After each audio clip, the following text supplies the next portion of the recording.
Hello guys, welcome to my new video. I hope आप सब अच्छे होंगे, फिट एंड फाइन होंगे। तो आज हम बात करेंगे अपने चैनल पे द ग्लैम कपल के बारे में। जैसे कि आप लोगों को पता है, जो ये कपल है, इन लोगों का लास्ट ईयर सेपरेशन का ब्लॉग आया था। इन लोगों ने सेपरेशन के बारे में बताया था कि ये लोग डिवोर्स ले रहे हैं और ये अलग हो रहे हैं। लेकिन फिर इन लोगों का पैचअप हो गया था और इन लोगों ने दोबारा से अपनी ब्लॉगिंग शुरू कर दी थी एक साथ। लेकिन अब पिछले कुछ मंथ से इन लोगों ने सबसे पहले अपनी पोस्ट इंस्टा से डिलीट की, एक दूसरे को अनफॉलो किया और ब्लॉगिंग भी बंद कर दी थी। तो लोगों को लगा कि मे बी इनके बीच कुछ ना कुछ प्रॉब्लम्स तो दोबारा हुई हैं, मिसअंडरस्टैंडिंग हो या फिर जो भी बातें हों। तो वहीं कल ऋषि का ब्लॉग आता है। वो हिमांशी के ऊपर बहुत सारे इल्ज़ाम लगाते हैं कि हिमांशी ने मेरे पेरेंट्स के बारे में ऐसा बोला। हिमांशी बहुत एरोगेंट और घमंडी है, उनको अपने व्यूज़ का घमंड है, वो बात बात पे टोकती हैं। और भी इसी तरह के काफ़ी सारे एक्यूजेस और इल्ज़ाम ऋषि ने हिमांशी पे लगाए। ऋषि का ब्लॉग देख के मुझे मिसअंडरस्टैंडिंग हुई कि हिमांशी ने ये सब बोला कहाँ पे है। तो मुझे लगा कि कहीं मुझसे कुछ मिस हो गया हो, तो मैंने दोबारा से सर्च किया हिमांशी का चैनल। लेकिन उन्होंने ऑनलाइन या फिर सोशल मीडिया पे ऐसा कुछ भी नहीं बोला जिस तरीके की बातें ऋषि ने रखी। तो जब हिमांशी ने सोशल मीडिया पे ये कुछ भी इल्ज़ाम उस पर नहीं लगाए, तो ऋषि को सफाई देने की क्या ज़रूरत आन पड़ी, मुझे ये समझ में नहीं आया। अगर ऋषि इस बात का एक्सक्यूज़ देंगे कि उनके मम्मा पापा को, उनकी फैमिली को नेगेटिव कमेंट्स आ रहे थे, तो वो एक नॉर्मल बात है। हर ब्लॉगर को, हर क्रिएटर को ऐसे कमेंट्स आते हैं। और जैसे कि अगर कोई फैमिली आपस में अलग होती है तो जो ऑडियंस होती है वो भी डिवाइड हो जाती है। किसी को एक इंसान सही लगता है तो किसी को दूसरा इंसान ठीक लगता है, जो कि बहुत कॉमन है। तो सिर्फ इस बात पे कि लोगों ने उनकी फैमिली को या फिर ऋषि के बारे में कमेंट्स किए, उससे हिमांशी को ब्लेम करना बिल्कुल भी ठीक तो नहीं था। इनका जो भी प्रोसेस था वो लीगली चल रहा था और सोशल मीडिया पे ऐसा कुछ भी नहीं था। तो ये सब शुरू ऋषि ने किया है और उसका ब्लेम हिमांशी पे डाल दिया गया। लेकिन हिमांशी तो अब तक चुप है। बल्कि जब इनका लास्ट बार सीन हुआ था, ये कंट्रोवर्सी हुई थी, तभी भी हिमांशी चुप थी। ऋषि ने ही वीडियोस बनाए थे, उसी ने ही ब्लेम गेम खेला था और एंड में ये दोनों साथ हो गए थे। हिमांशी की साइड स्टोरी आज तक किसी ने भी सोशल मीडिया पे नहीं सुनी है, क्योंकि जो वो लड़की है ना, वो हमेशा चुप ही रहती है। स्टिल जो ऋषि है, वो अगर यूट्यूब पे अपनी साइड स्टोरी रखना चाहता है तो वो ठीक है। ठीक है, आप अपनी फैम से सब शेयर करना चाहते हैं, ठीक है, आपको अपना साइड रखना है। लेकिन फिर उसमें हिमांशी को टारगेट करना कि हिमांशी ने इनकी फैमिली को ट्रबल किया या फिर किसी भी तरह के इल्ज़ाम लगाए, वो गलत है।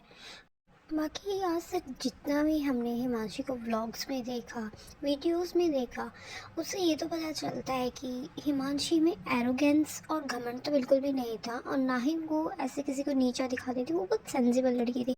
और लास्ट टाइम की तरह ही हिमांशी अब तक चुप है। उन्होंने अपनी साइड की स्टोरी ऋषि के बाद भी अब तक सोशल मीडिया पे नहीं रखी है। बाकी अब ऑफ कैमरा या फिर जो लीगली प्रोसेस है उसके बारे में हमें ज़्यादा अच्छे से नॉलेज नहीं है। हिमांशी ने क्या इल्ज़ाम लगाए हैं, हिमांशी ने कौन सा केस किया है। लेकिन एक बात मुझे बहुत अजीब लगती है, जितने भी ब्लॉगर्स हैं, इन सब का पैटर्न सेम कैसे हो सकता है। पहले इन लोगों की शादी होती है, ये अपनी फैमिली लाइफ, मैरिड लाइफ अच्छे से दिखाते हैं।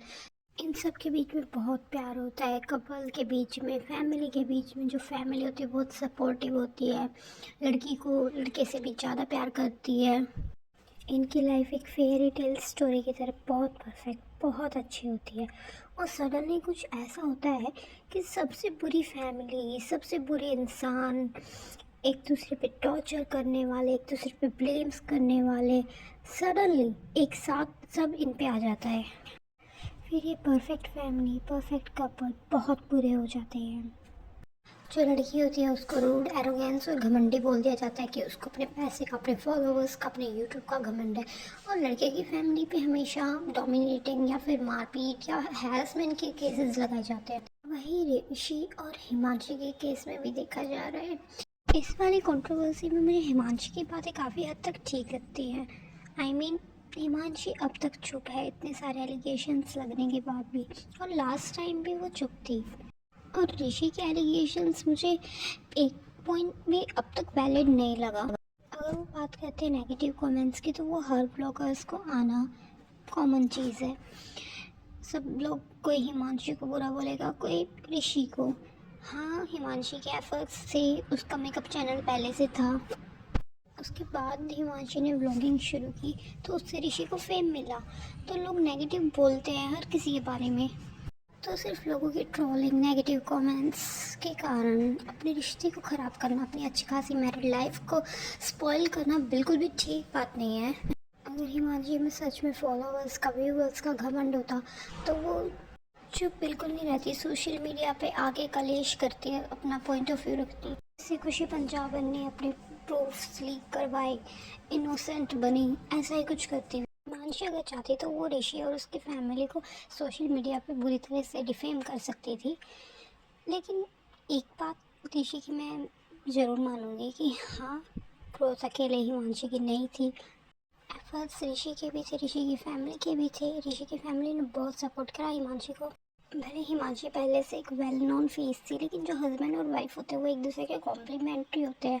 तो ऐसे एक दूसरे को बदनाम करना कि तू जो है मेरे कारण है, ये ठीक बात नहीं होती है। ज़रूरी नहीं होता हर रिश्ता 50-50 हो, कई बार 70-30 भी होता है। तो एक मुकाम हासिल होने के बाद एक दूसरे को नीचा दिखाना, ये सब नहीं करना चाहिए। और ये बात इन्फ्लुएंसर्स के साथ हम कमेंट्स करने वालों को भी समझनी चाहिए कि उनको इतने नेगेटिव कमेंट्स ना करें कि उनके रिश्ते पर असर पड़े। और हिमांशी के चुप रहते स्टिल ऋषि को अपनी साइड स्टोरी अपनी ऑडियंस को बतानी थी अपने सेपरेशन की बात, तो उसका एक तरीका होता है।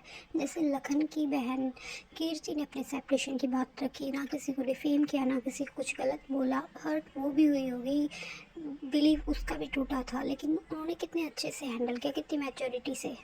उन्होंने बिना किसी को ज़्यादा टारगेट किए, किसी को डिफेम किए, अपने सेपरेशन की न्यूज़ भी अपनी ऑडियंस को दे दी और रीज़न भी बता दिए। ये होता है अपनी बात रखने का तरीका, कि किसी को डिफेम नहीं किया गया, रिश्ते की इज्जत रखी गई उसके ख़त्म होने के बाद भी। ऐसा कुछ ऋषि भी कर सकता था और हर ब्लॉगर कर सकता है, पर पता नहीं ऋषि ने ऐसा blame game, defame game Himanshi पर क्यों खेला, जबकि हिमांशी लास्ट टाइम भी चुप थी और वो अभी भी चुप है।